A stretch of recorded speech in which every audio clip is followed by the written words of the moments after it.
Well, hello guys, my name is Nick from Nick's Toy Garage, and today we are doing a build-off against Danny from Danny's Diecast Disasters.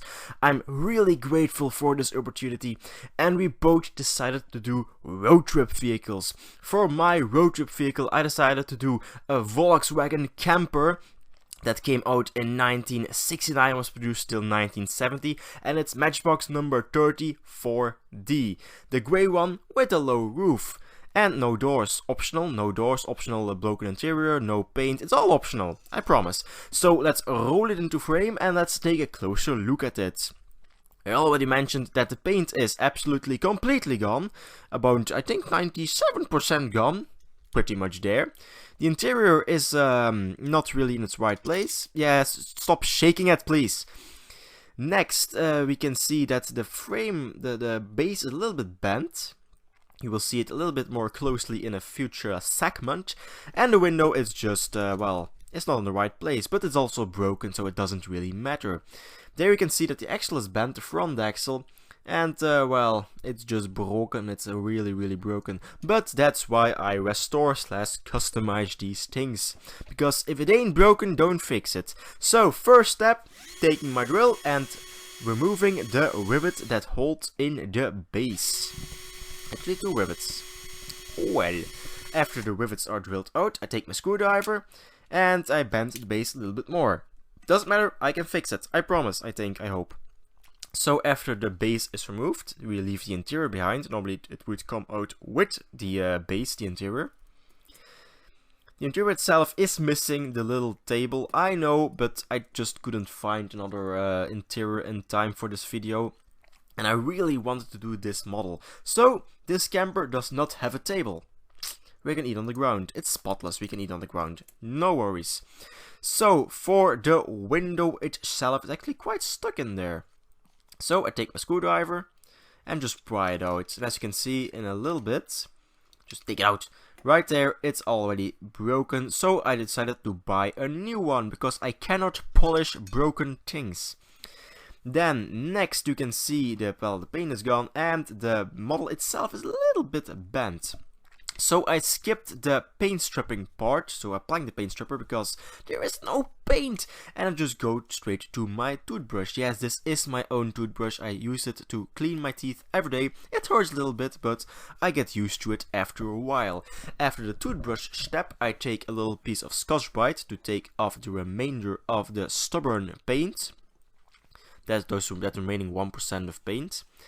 And after I get the base, well, a little bit corroded free and paint free, I take my toothpick, the dentist pick I think it's called, and remove the paint from the little crevices and just the places where my Scotch-Brite couldn't get.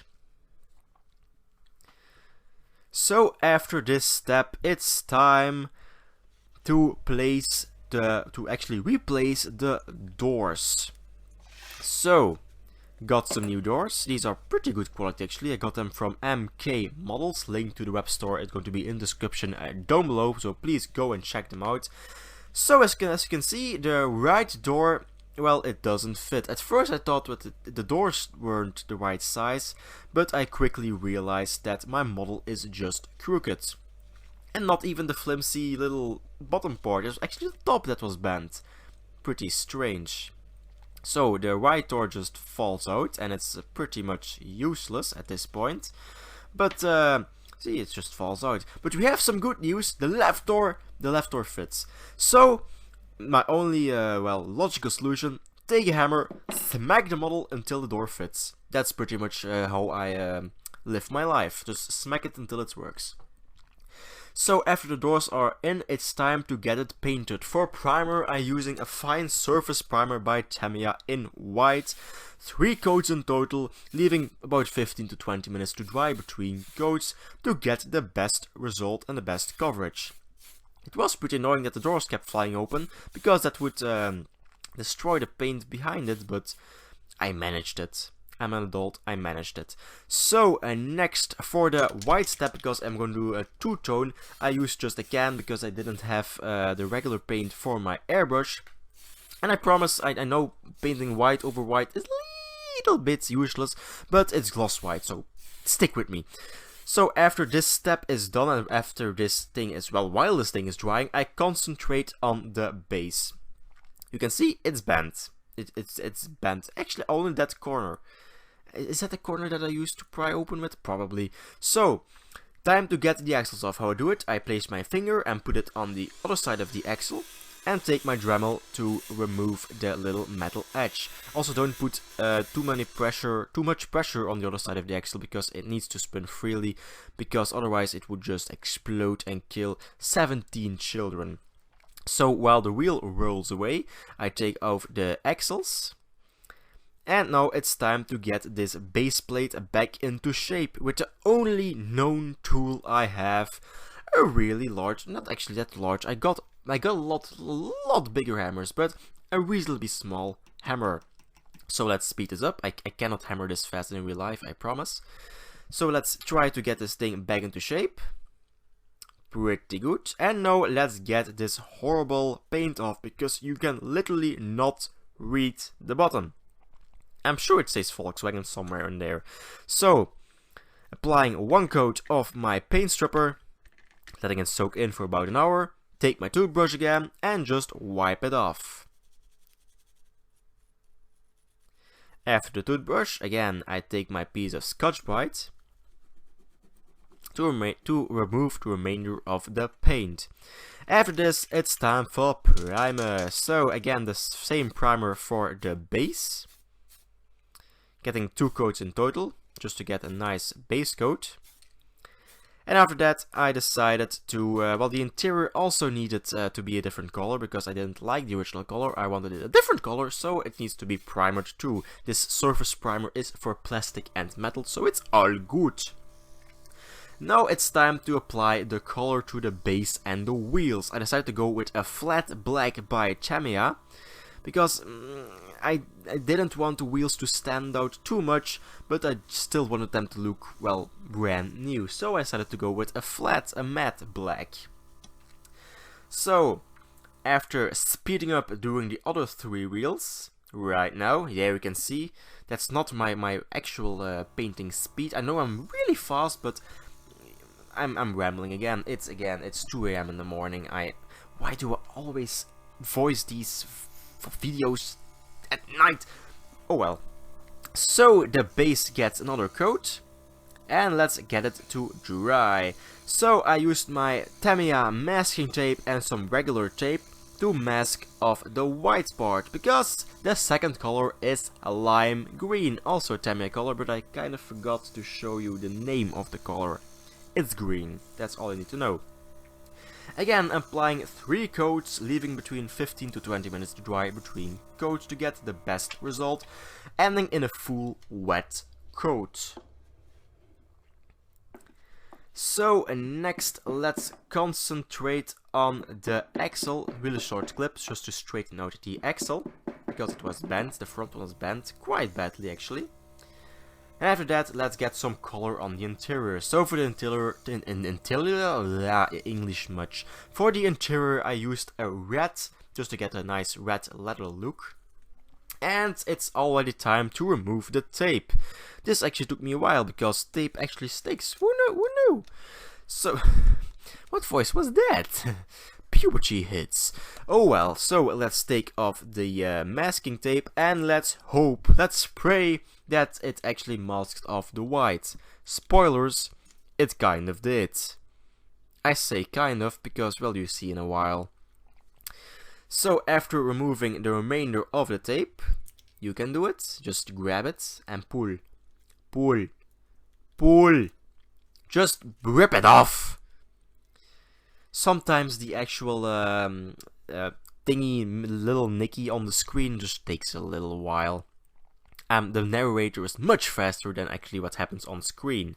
So let's get to the fine detail. As you can see, I oversprayed a little bit of green on the doors itself. So let's take a toothpick with some white and fix that. Now for the actual details, starting with the headlights. The right headlight, well, left for you guys, but right for the vehicle, I think. Yes, left, right, sure. And then the other headlight just off camera. Now, next, you're actually doing a YouTube video, so it helps when you put it on. Yes, there you go, loot fella. Now, for some reason, I also painted the side markers in the same, well, grayish, chromish color-ish. But I wanted to do them in yellow, but I just they look better in this color. It's my opinion. Next, I do the door handles. One on this side and one on the other side, of course. And one more door handle to open the doors in the side. The passenger, no, this driver's side. And last but not least, apply a little paint to the trunklet. And that little cupboard. No idea why I did that, but I like it. Then red. The taillights go in red. Nice little detail. 2 of them, like always. Man, my commentary is on point today. Unbelievable. So after the taillights are finished, I decided to do the most difficult part of this restoration, actually painting in the Volkswagen logo.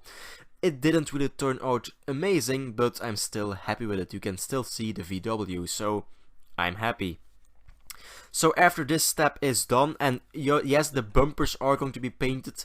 It's almost the last step because I kind of forgot to paint the bumpers. After this step, I applied 2 coats of clear coat and let it dry for about half an hour. So now let's get to the reassembly, starting with the base and the axles. Just stick them through, and usually I just crimp them between my big table vise, but for the second axle I'm going to show you a different, well, budgety way to do it, and actually a relatively easier way. Just take a little, what is that called? Is it a vice grip? No, it's not a vice grip. That thing that I'm holding, and just monkey force it and just crush the axle, because it works. I wasn't expecting that, but it worked. So the next step of the reassembly, I take the model because I forgot to place the model on the table, and I just start with the interior. So between this recording session, I added a drop of glue to the base so the interior would actually stick, because I think there is something missing that holds in the interior. Not really sure, because it was already broken off when I got the model. Oh well. And just slide in the new window, also gluing it in place, because otherwise it would just leave this model. So there we go. Let's paint in the bumpers, shall we? I know the window is already glued into place, but it's never too late to paint in the bumpers.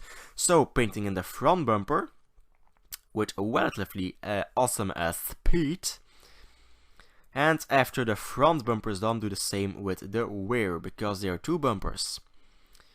So this was my restoration. This was the before look, in case you forgot. And after about a day of work, we get to this. Now I want to thank Danny for giving me this opportunity to do this build off. Please go to his channel in the description down below. Go check out this video, go like his video, and go subscribe to his channel.